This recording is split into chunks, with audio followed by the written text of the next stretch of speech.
Meet Rocky Snyder, the 5'1" trainer changing society through the power of biomechanics. Initially raised from New England, Rocky started personal training in the early 90s, then eventually opened up his own gym and is now educating the next generation of health specialists. But how did Rocky find success? And so in this interview, you'll discover the evolution of modern day exercise, discover the problems in the fitness industry, and learn how he became an author and a veteran of rehabilitation. Who inspired you personally and also professionally? My parents are always a driving force, they're role models, but I remember when I was a little kid, we had a black and white television, and there was this guy doing exercises, essentially talking to a whole bunch of housewives, and that was Jack Lalanne. From that point on, I became a student in human motion. He opened up the first health club in 1935 in Oakland, California. Lo and behold, 60 years later, I find myself doing a lot of the things that he was espousing way back when. In the 1990s, you were a fitness director at first. Did you feel confident when you first started working versus now? My confidence level was extremely high when I started and got weaker and weaker as time went on because I began learning more and more. And the more you learn, the more you realize the less you know. If you don't know very much, you think you know a lot. And that's where I started from. But the programs were borrowed from bodybuilders. And it was all about looking better naked in a mirror than functioning as an athlete. Early on in the fitness world, we were all about the aesthetics more so than functionality. How was your transition to more of a rehab specialist after that?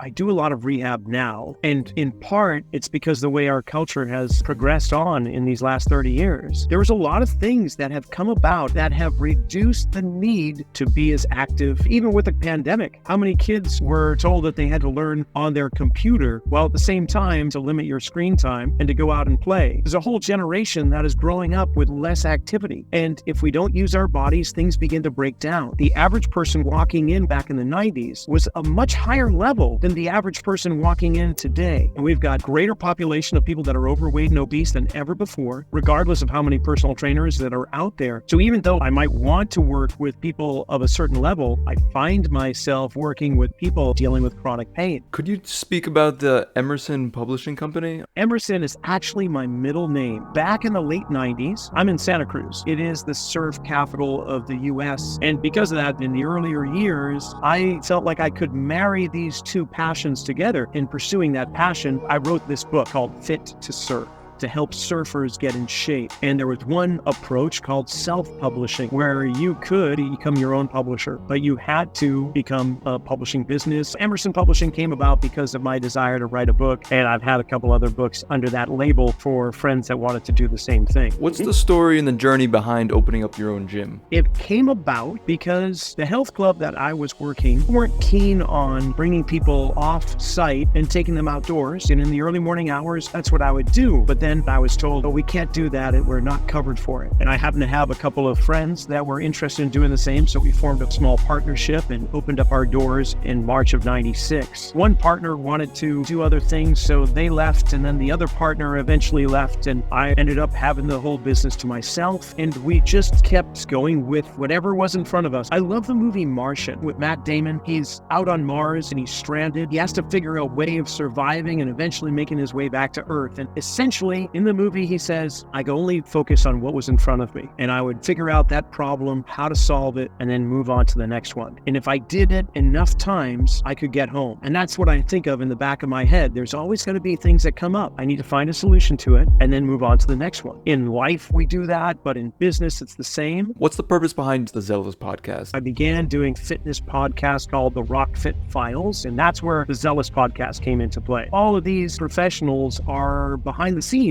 that have stories and information to share. We've got 160 plus episodes. The strength coach for Michael Jordan's Chicago Bulls back in the 90s, who happens to also be the strength coach for Joe Montana's Super Bowl champion 49ers. These are giants in the field. What's your view on the fitness industry today? It depends upon what the goal of the fitness industry is.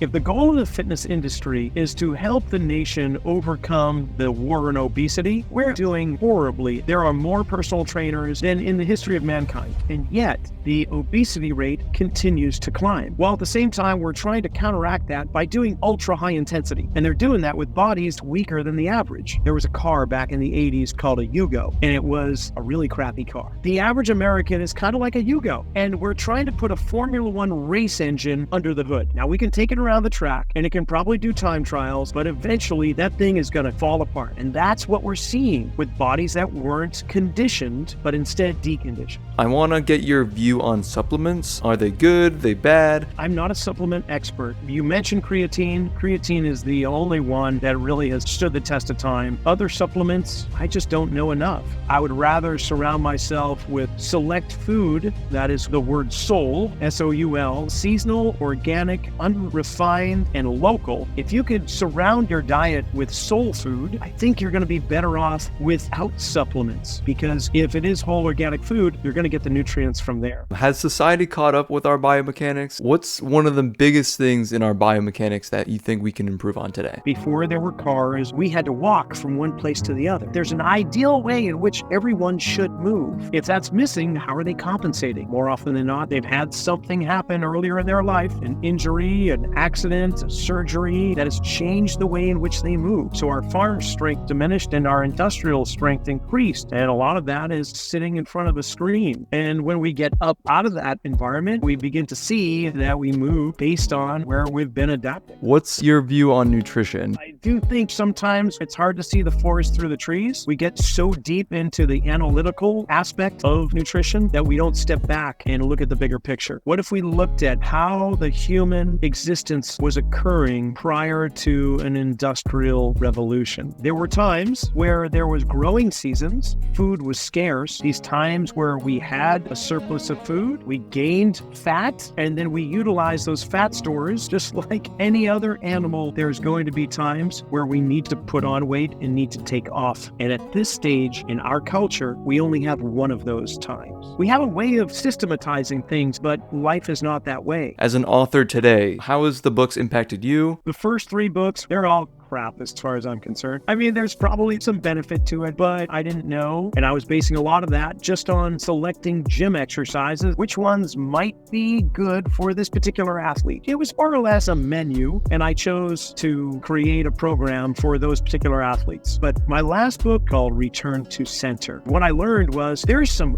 awesome philosophies in the world right now, and they've been there for a long time, like yoga. Joints function better, pain goes away. Acupuncture has been around for thousands of years also. And of course, chiropractic medicine's been around for about 130 years. The first guy had this deaf janitor, realigned his spine, and he could hear again. That was the very first chiropractic patient. And what I found with Western strength conditioning, that's not their philosophy. It's more borrowed from powerlifting, which is all about gross force production. How much can I lift? It's not about true function of the body. What does the future look like for you in 5 or 10 years? Do you have a dream, desire that you're looking forward to pursue? My goal in the next 5 years is to develop more courses, to learn more, but also to share what I've learned. I want to be a lifelong student. That's my journey. I know very little compared to what I could know. What's one last piece of advice you would tell someone if they're trying to reach their fitness goal? How do you sabotage yourself and why? The fact that you made it through the birth canal breaks all records. So what is it that's holding you back from achieving those goals? What did you learn that you're still holding on to that doesn't serve you anymore? Can you let those secrets out? Because when you do that, you will start achieving the goals. A massive thanks to Rocky, as I wish you the best in your coaching career. And please drop a like on the video, because if it wasn't for him, this video wouldn't be possible. But if you want to see more, check this interview out.